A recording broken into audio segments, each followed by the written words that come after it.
are back with Dr. Granoff, and we are still talking about statistical tests.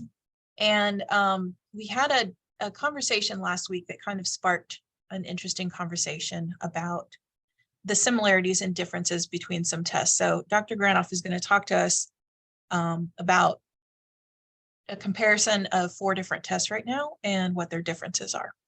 So Dr. Granoff, I'll hand it off to you. Thank you, Dr. Clark. Share the screen here. Okay.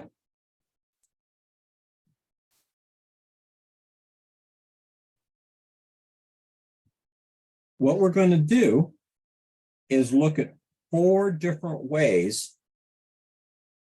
to compare 2 variables. Now you can see on the screen, you can see on the screen there, the first variable is gender, male and female. It's a dichotomous variable. We've got 2 groups. Some people call it a nominal variable or a categorical variable. Okay. The second column is the age of the person. Now this is fictitious data, but we have here the ages of the people. That is referred to as ratio level data because there is an actual 0. Person could be a newborn and they're 0 years old. Right. Also that if Bill is 10 years old and Mike is 5 years old, Bill is twice as old as Mike.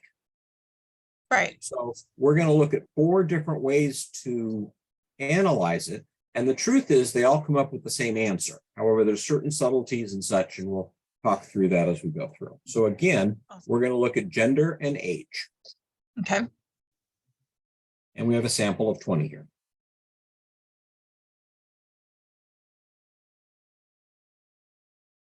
Now, the first one we're going to look at is we're going to do it as a one-way ANOVA. Okay. And as a one-way ANOVA, the independent variable here is their gender. Are they male or female? The dependent variable is their age. How I like, and I may have said this in other videos, how I like to think of independent variable is independent starts with the letter I. So do the words influence and impact. Independent, influence, and impact. We're saying that the age of the person is going to depend on how old they are. All right. So if we look at it as a one-way ANOVA, in this case, we've got 2 groups. We're going to have the average age of the men and the average age of the women. Okay. If we run it as a ANOVA, we end up with what's called an F statistic. Now, all the F statistic is you had to do the analysis of variance equation on your calculator. This is the answer you'd get on the screen of your calculator. Okay? Yep. The p-value here is the probability of this being occurring by chance. Now, for this output, the p-value is 0.098. You'll probably want to write this down because you're going to keep finding 0.098 in all of these. It gives the exact same answer, but there's some other things related to that. Okay. Then we see the eta coefficient. Now, the eta, as I've got there, is the Pearson correlation between a dichotomous variable, which is the, in this case, the gender, and a continuous variable, which is their age. Sometimes this is called a point by serial correlation. We'll talk about that in a little bit. So we're looking at this with a one-way ANOVA. Now, if we look at G-power for this, G-power says you need a sample of 128. Which is a lot. Is that Yes, per group or is that a total sample? that's a total. Okay. And you tend to like fairly equal amounts. You don't have to have exactly, 64 in each group or something like that. But to run this as a one-way ANOVA, G-power says you need a sample of 128. Which may or may not be easy to do depending on how unique your sample of folks are. All right, let's keep chugging along here. SPSS outputs. Yes, so when we do analysis of variance, we end up getting the mean scores. And in my fictitious data set, the 9 females had an average age of 27.44. Okay. And the men had an average age of 33.0909. Okay. There's your F statistic. There's your p-value of 0.098. And then there's the ETA, which is the Pearson correlation between their gender and their age. Okay. And that's a measure of the strength of the relationship. Maybe in your stats class, you talked about weak, moderate, and strong correlations. A weak one is about 0.10, moderate is about 0.30, strong is about 0.50. Interesting. Okay. So this ETA of is 0.38.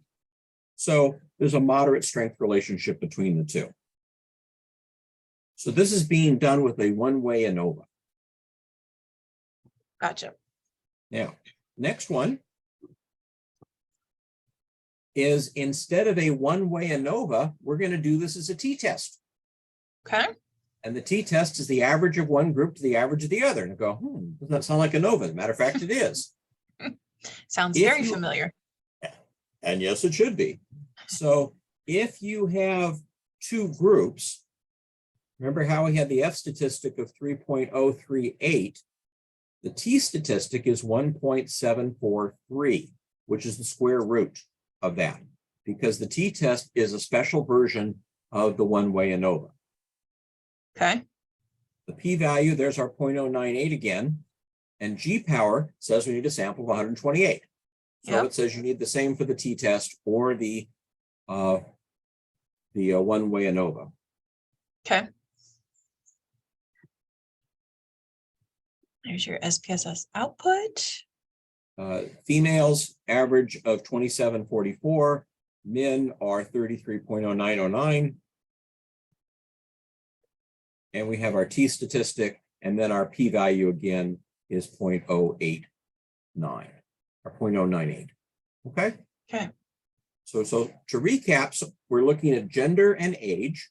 We've done it with analysis of variance, and we've also done it with t-test. Gave the same answers and the same p-value. Yeah. G-power says for those, we need a sample of 128.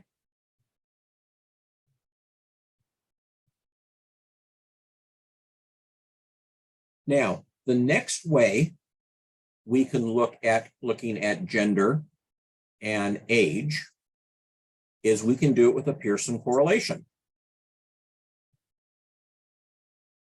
If there's this kind of a hypothesis, say, what is the relationship between gender and age? Okay. Now, if we ran it as a Pearson correlation, the correlation is 0.380, which is like we had for the ETA coefficient before. There's our p-value again of 0.098. Now, G-power says you need a sample of 84 instead of the 128 for the t-test. And is that a total number also, or is that by group? Total. Okay. So it could be 24 females and 60 male, doesn't matter. You tend to like to have not more than a 3-to-1 split. Okay. Okay.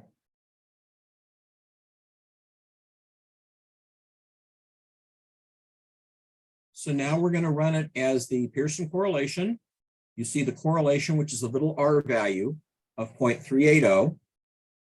The p-value again is 0.098,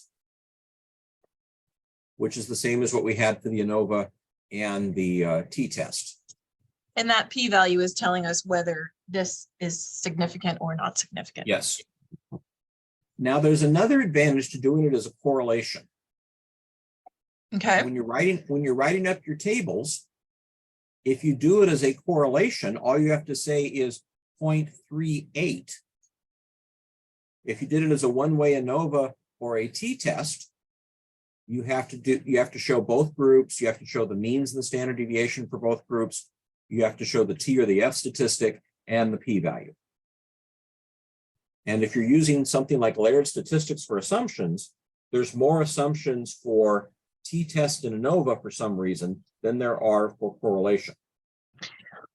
Interesting. Okay, so t-test and the ANOVA is looking at the two groups. Yes. And comparing it to age to those two groups of gender. Correlation is just saying, is age related to gender, period, Yes. regardless of male, female. Gotcha. But you'll notice the p-value is exactly the same, 0.098. Yeah. Where if you do it as a correlation, now you only need 84 instead of a sample of 128. Right. And if you're doing multiple hypotheses, looking at, maybe you've got, instead of age here, you've got some sort of a scale, and then you've got the total score, and then you've got subscales. Mm-hmm. You can put all those correlations on one page. Compared to with a t-test or a one-way ANOVA, you might have to have multiple pages of output and tables. Yeah. Okay. Your purpose and problem statements are going to be different from the t-test to the, they're not. No. Okay. The only real difference is if you're doing a one-way ANOVA or a t-test hypothesis, you would say, are there differences in age based on gender? Okay. If you did it as a correlation, or when we get a little bit farther, a linear regression, you'd say, is there a relationship between age and gender? Okay. So for correlation and regression, you typically have a relationship hypothesis. Whereas with t-test and one-way ANOVA, you have a difference hypothesis. Okay. But fundamentally, the result is the same. Right. Though, if you're stuck for sample size, The the correlation. correlation of the linear regression is a better way to go. That makes sense. So now I'm going to do this as a linear regression. Okay. Now, linear regression just means you have one predictor variable. In this case, it's gender. Okay. And the predictor is just another way of saying the independent variable. If you're using analysis of variance language, you call it an independent variable. If it's regression, you call it a predictor. However, as you'll see in a couple pages here, when we do linear regression, we still get an analysis of variance table. It's one of those false distinctions that, oh, well, we're doing ANOVA, so we have to call it this. Oh, we're doing regression. So I think it's unnecessarily contentious, but that's the way of the world. Yeah. To recap, we've been talking about the relationship or the difference in age based on gender. If we do a difference hypothesis, we would be using a t-test or a one-way ANOVA. So we'd say, are there differences in age based on gender? You use a t-test or a one-way ANOVA for that. Now, G-power tells you need a sample of 128 for that. Right. We do it as a correlation or a linear regression. We talk about the relationship here. So, and G-power says you need a sample of 84 for correlation, and for linear regression, you need a sample of 55. So as we see from earlier in our video here, the F statistic is again 3.038. The p-value is again 0.098. The big R, which is the answer to the regression equation, is 0.380, and the beta coefficient is 0.380. So you may remember that we had the correlation earlier of 0.380, and then much earlier with the ANOVA, we had the eta coefficient of 0.380. Basically, everything here is correlation. Next page, please. One more page, please. Okay. So this is the results of the linear regression. You can see in the middle of the page there, we have an analysis of variance table, which looks very much like what we had before we did the one-way ANOVA. Yeah. Yeah. Surprise, surprise. So the model summary there, the big R is 0.380. And this is the linear regression. Scroll down a little bit to the last part, please. So here is the prediction equation for linear regression. You may remember from high school algebra, y equals mx plus b. That's literally what we're doing here. So how we're creating the predicted value for age is we take the gender, 1 for male and 2 for female, and the beta weight, unstandardized beta weight coefficient there, you can see is 5.646. So you multiply, if the value is 1 for female, you multiply 1 times 5.646. If it's a male, which is a code of 2, it's now 2 times 5.646. Right. And then you add to it the constant, or what's sometimes referred to as the y-intercept, of 21.798. So if you do that for each person, you get a predicted score for age. Then what the regression model does is it does a Pearson correlation of the predicted score for age with the actual score of age. And we found that the correlation there is 0.383. Interesting. And thankfully, you don't actually have to get your calculator out and do all this work. SPSS does it for you. Actually, quite quickly. Yeah. But behind the scenes, that's what's happening Right. with the linear regression. So to summarize, we went through the same comparison of gender and age 4 different ways. Yeah. We did it as a one-way ANOVA, a t-test, a Pearson correlation, and a linear regression. And you saw that in all 4 situations, the p-value or the significance was 0.098. So it gives the exact same result. But however, the big distinction is if you're looking at g-power and how many respondents you're needing to do. For one-way ANOVA and a t-test, you need a sample of 128.